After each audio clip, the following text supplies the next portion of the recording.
Нөмір 1 боулинг орталығында Петропавл қаласы кубогы үшін кезекті турнир өтті. 7-ші рет ұйымдастырылып отырған жарыс қатысушылардың саны жыл санап артып келеді. Биыл кім кубок иесі атанды? Тілшіміз Самат Сапаралы баяндайды.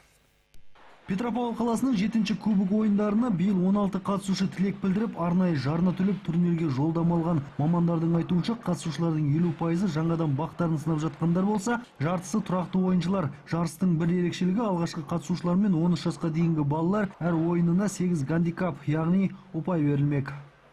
Целью данного мероприятия Боулинг бұл демалыстың бір түрі болып есептелгенмен спорт санатына да қосуға болады. Бүгінгі турнир коммерциялық болғандықтан бізден ойынға қатысу жарнасы 3000 теңгені құрады. Ұпайын арттырғысы келгенде қайта ойнау құқығына ие. Жеңімпаз ойында жинаған ұпайлармен белгіленіп, қала кубогына ие болады.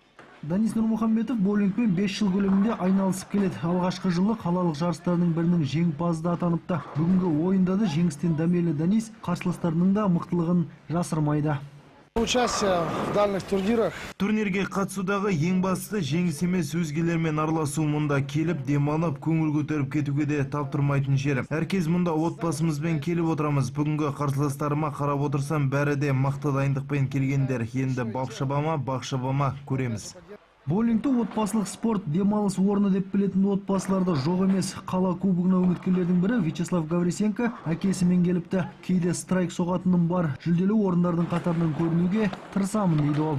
Мне папа сегодня утром позвал, но я согласился.